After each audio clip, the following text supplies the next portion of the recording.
Hey everyone, welcome to Raising Vibrations. You're with Simon today. And in today's video, we're going to be looking at the full moon in Aquarius. And this is for the 24th of July, 2021. So I hope you're well and that this video and this full moon is finding you at a place of peace in your life, considering the nature of reality at this point. So before I jump into, as always, sharing with you some of my ideas, some of my thoughts around how we could better use this full moon to support us and to, process what's really taking place within ourselves internally and how that's, reflected in the outside world, I do want to encourage you to take a moment to let this video be something that you can digest when you can be fully present.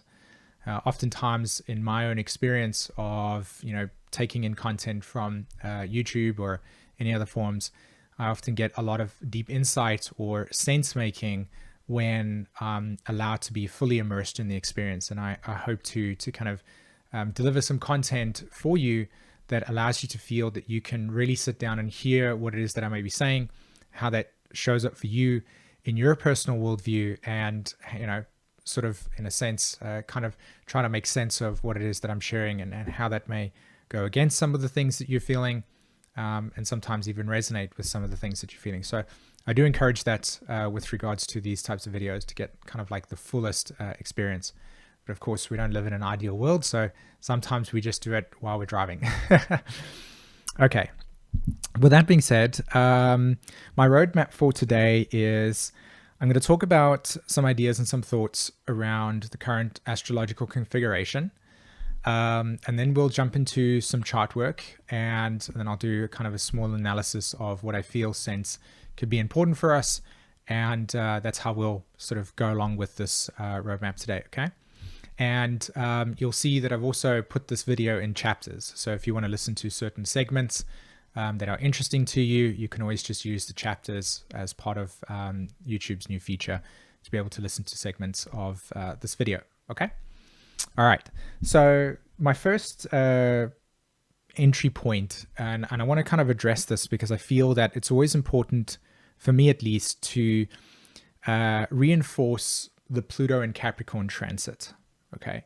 So as we try to make sense of a new and full moon or a solar eclipse and a lunar eclipse, we always have to keep in mind and take into consideration that there is a transit, Pluto and Capricorn, that is, in a sense, the backdrop of what is occurring for us. So Pluto in Capricorn, in a short sentence, is the exposing of the structures in which we as human beings have formed. So what we human beings have formed a worldview, a structure of reality, systems of organization.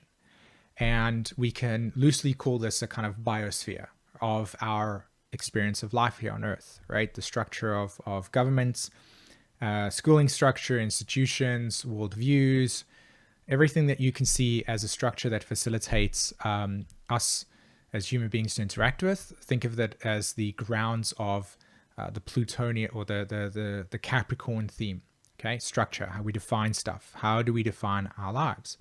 Capricorn. So when Pluto moves through Capricorn, what it does is it exposes the deepest layers of emotional understanding, reasoning, motivations behind those structures being in place to begin with. So since 2018, all the themes associated with Capricorn, which are a little bit more than just kind of structure, but as a core word, structure, have been brought to the surface for us to, as a human species, process. And the way that you can validate this is if you look at sort of a diverse branch of different niches. So you can think of something along the lines of like technology or the supermarket industry, or, just to name a few, just diverse industries. You'll see that in different ways and shapes and forms, each of those industries have gone through this exposing of where those structures, and the word I like to use is, have become senescent, okay? Have reached the end of the cycle. So Capricorn teaches us about how when we make a choice, it has a certain time frame in which that choice will express itself through.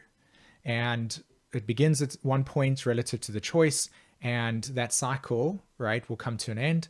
And as that cycle comes to an end, it closes the chapter, just like when you read a book. And so we are reaching senescent points or ending points within our structured society, the way that we as human beings identify ourselves, and many other forms of laws, regulations, and boundaries that we have put into the world as a way of governing ourselves. Okay. So as a natural cause, Pluto through Capricorn will also bring to the surface where there is extreme polarization, right? Where there is extreme, where there are extremes, and more particularly where energy is not distributed in healthy and balanced ways. So if you sort of take a trip down memory lane and you reflect over the last, just over, so we've got 12 years, 13 years of Pluto being through Capricorn, you will see that these themes have been percolating and have risen to the surface for us as a collective to try to make sense of and process. Okay. So this is something that is at the backdrop. It's very intense. It's a very overwhelming aspect of reality for an individual to solely process. And so that's why it becomes a collective experience. And so as a natural default, when we try to process the level of reality individually, it can be very overwhelming, and we can become burdened by the intensity of the state of the world. Okay. So one of the byproducts that occurs naturally with Pluto going through Capricorn is that it has a direct correlation to our sense of safety. And more importantly, our relationship to where and how we feel that we have a place in the world that we can come to as a human being and as a collective that, represents or reflects a sense of home or a sense of safety or security or hearth or a place that we can nest or put our roots down, as an example. So these are themes that sort of grow out of Pluto transiting Capricorn, and we try to make sense of these things. And each of us has, in some way, shape, or form, a personal thread that connects to the diversity of all of these sub-themes that will occur when Pluto transits through Capricorn, or the same thing will occur when Pluto transits through Sagittarius or Aquarius, just in the context of where we are today, where we are now. Pluto through Capricorn will, as I said, as a natural offshoot, these themes will take place, because for us as human beings, our sense of self is created as we interface with reality. And when we interface with reality, we are shaped by our experiences and cultural narratives and values and norms. And for the most part, we will feel or recreate past experiences in order to reinforce a sense of security or safety or familiarity, right? Think about family familiarity, right? Familiar face. So it's something that is really close to our security. And if you drill deeper into the state of security that exists within our own psychology and our emotions, you'll see that, if our beliefs or our ideas or our truths are attached to the identity or the other way around, it can become very complicated for us to have conversations that Pluto and Capricorn will demand of us as individuals, but also as a collective, because on some level there is a perceived threat of our safety, because the safety and our ego structure is tied in with the ideas or the beliefs that we hold about reality. So why am I sort of branching off into this category over here, and what has this got to do with the full moon in full moon in Aquarius? Well, it's two things. One is the South Node's in Sag, and part of that South Node in Sag, of course, has a lot to do with the way that we as a culture and we as a society and as a globe are trying to make sense of South Node in Sagittarius themes, which have a lot to do with truth, the perception of truth. How do we define truth? How do we organize ourselves as individuals, but also as a collective, to be able to make sense of the world? And this is a very complicated scenario. Like we are all at this point in time under an influence of how to make sense of a world that is not only in its dying phase, but also in a state where the very nature of our security and the sense of identity that is associated with that security is being threatened by Pluto moving through Capricorn, saying this no longer is the future, or this is the end of the line for something that has been working for a long period of time but doesn't anymore. So of course, a natural byproduct is things like existential threats. Climate change is an example. Many other forms of things that are outside of ourselves that we try to control in order for us to recreate that sense of security that is missing within ourselves. So recently, with this full moon and new moon that happened, full moon in Capricorn, new moon in Cancer, and then remember 2020, where Jupiter was in Capricorn, Saturn was in Capricorn, the nodes were in Cancer Capricorn. We had a very emotionally tumultuous year. Many people were really thrown into the emotional reality of themselves, and in a sense, Pluto exposed the dark truth about the way in which we as civilizations and worlds have identified ourselves. A large part of that has been that became outdated, right? People came to a point where their sense of self no longer worked in the world anymore because the world itself had changed its rules. And so now people were facing their emotions. And like I said in the previous two videos, that this Cancer Capricorn new moon and full moon would represent some of the themes that we experienced last year. And you can see that in the world with events taking place in South Africa, just with other events that have also been taking place, floods, etc., in Germany, and other events that are also taking place in South Africa and the States. I had it written down somewhere, but I've lost that piece of paper. But I'm sure many of you will know what I'm talking about. So those have all caused and triggered deep emotional complexes within us around our safety and our security.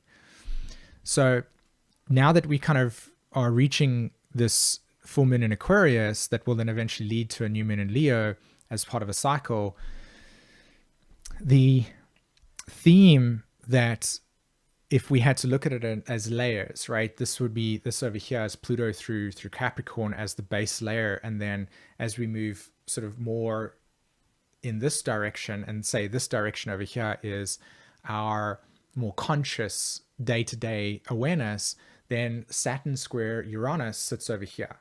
So there's this layer that's turning the emotional reality, and then it's being filtered through Saturn in Aquarius, Saturn Aquarius square Uranus in Taurus.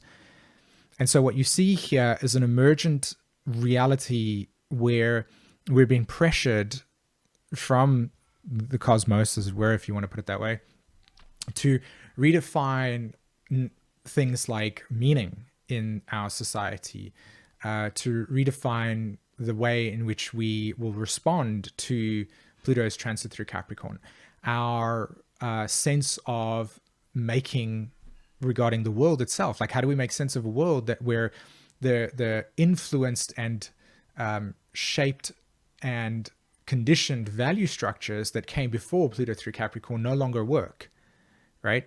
So there's this amazing, and I'll get it on the screen here for us over here. Just do that.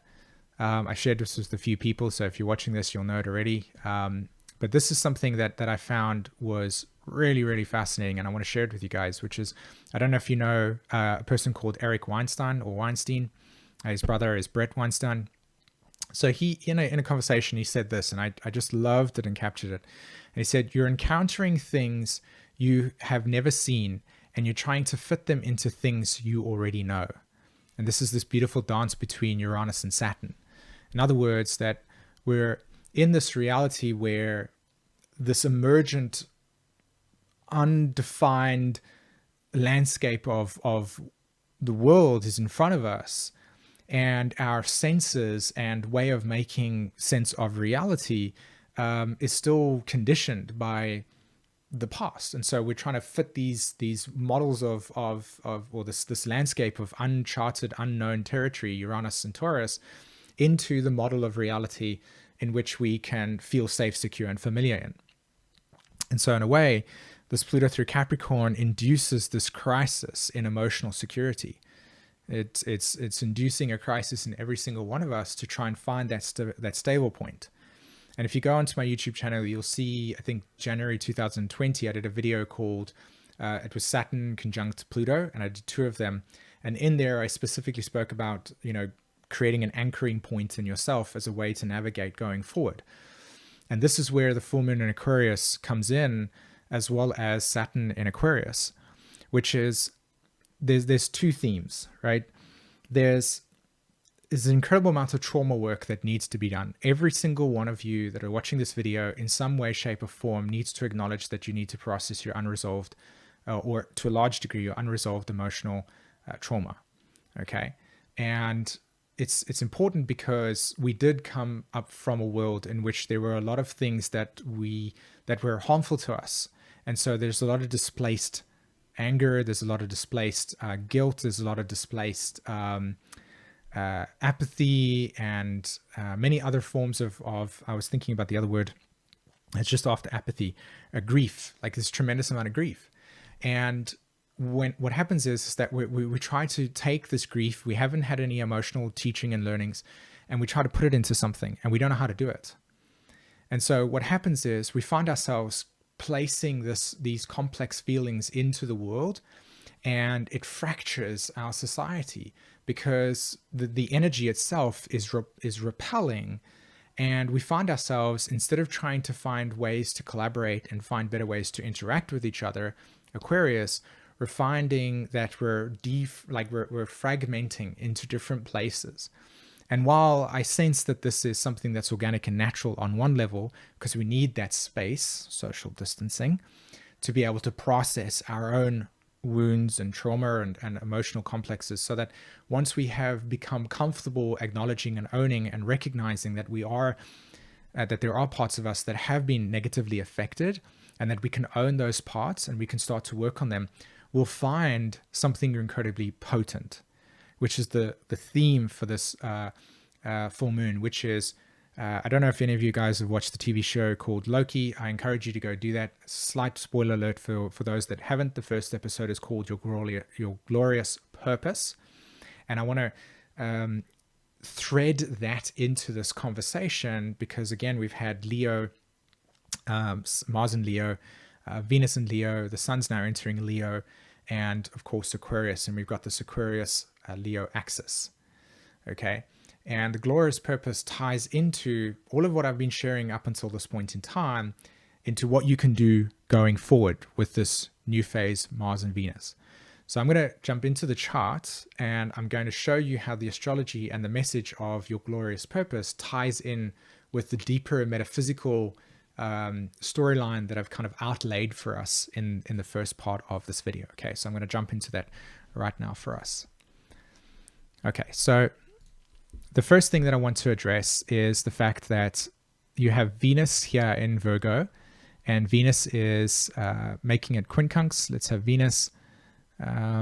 Venus over there. I know it's making a quincunx to the moon, which is sitting there. Venus quincunx Pluto. Venus quincunxing the moon, and then we also have Mars over there quincunxing Pluto.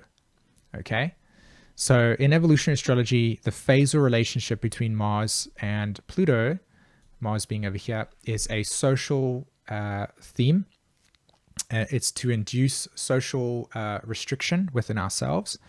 And the social restriction within ourselves is to initiate I'm emerging into something completely new, but I haven't experienced or encountered the external blocks that will force a psychological need to confront my own limitations as I emerge into a new world.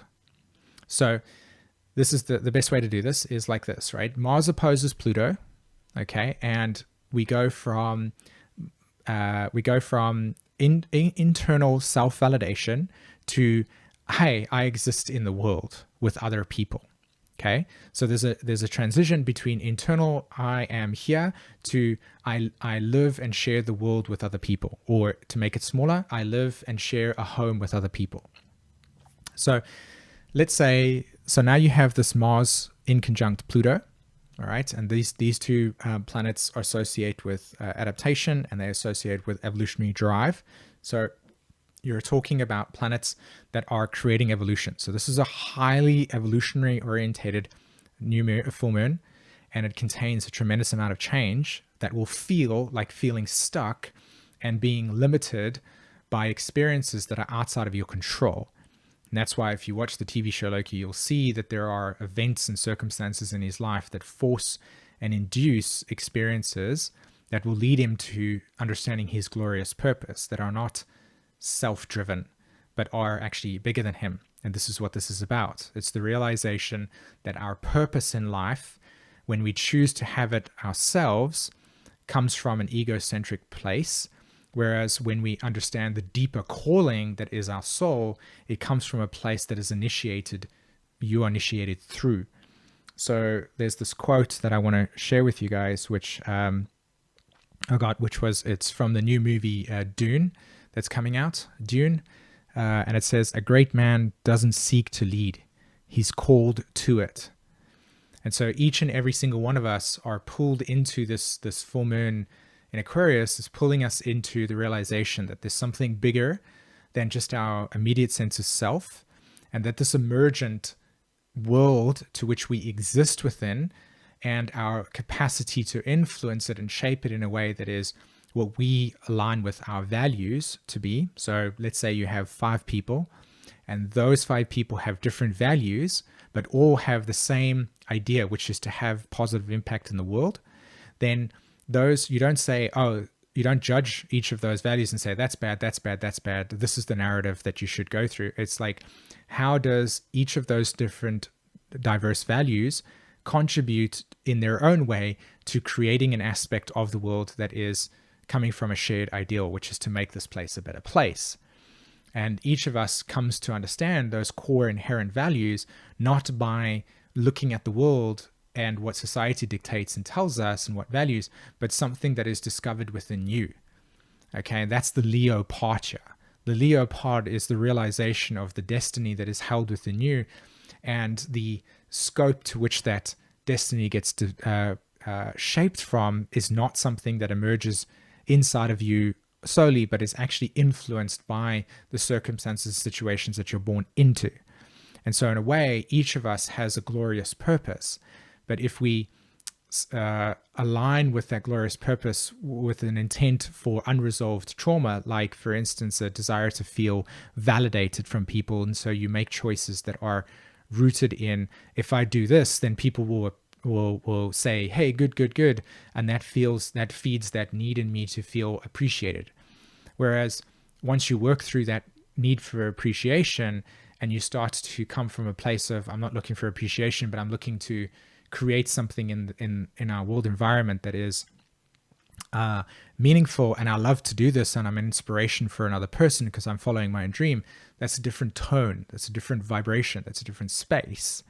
So this Mars-Pluto in conjunct says to you that once you go into the world, there are certain frames of reality and landscapes of reality that you don't know, and you will encounter certain blocks that will induce a necessary paralysis within yourself to say, what is it that I need to grow and understand about my environments that further enhances my capacity to provide, embetterment for the place that I want to improve, if that's the trip that you have.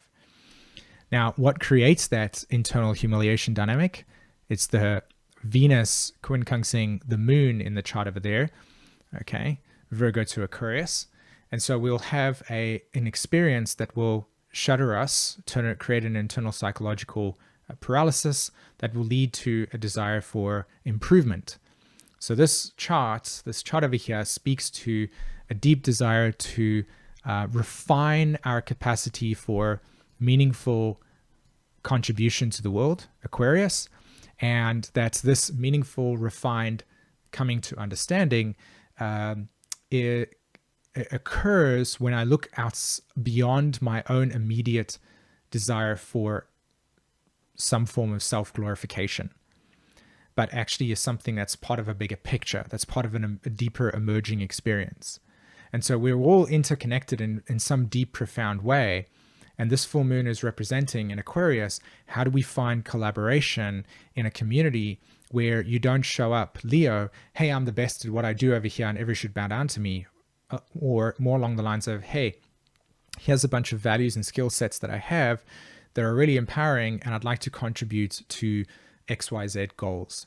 And so this is a profound full moon that will promote the potential for everybody to start looking at their own cognitive biases, their own perceptions of reality, and to look beyond what it is that you think is great about yourself, and to say, how can I facilitate a deeper state of being in which my sense of reality is being driven from a place of how can I provide more value to my life, to my environment, to my relationships, and how does that improvement facilitate, or how does me looking at my life as through a bigger lens facilitate and support me to provide this quality of relations and quality of creative expression in the world beyond what I know to be true about myself. So deep self-analysis work that comes along with this process, but also the recognition that if we do work through our unresolved emotional material, or constantly allow ourselves to realize that that's a healthy thing to do, it contributes to the environment when we are wanting to add value to it, and we're coming from a place of maybe groundedness, or we're coming from a place of an inherent stronger self-esteem or self-worth. And I think a lot of the time we prevent ourselves from being able to shine, Leo, in our creative genius, because we still have certain parts of ourselves that are in a sense negatively affecting our belief in ourselves. And so we never cross that threshold because we want to be familiar. We want to stay in the familiar. We want to stay in what's comfortable. And this type of energy is initiating a desire to want to invoke and encourage some uncomfortability as a way for innovation to take place in your life.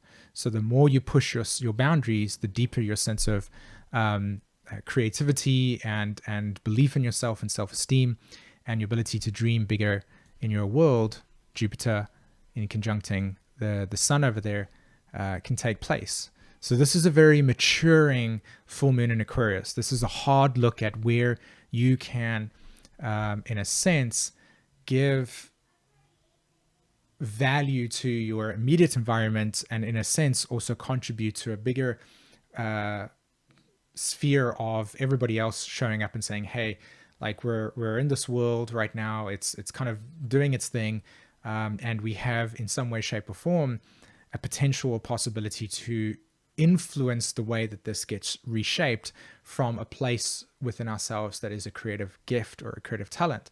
But we only unlock that if we allow ourselves to look at some of the parts of ourselves that may not necessarily be fully matured or grown.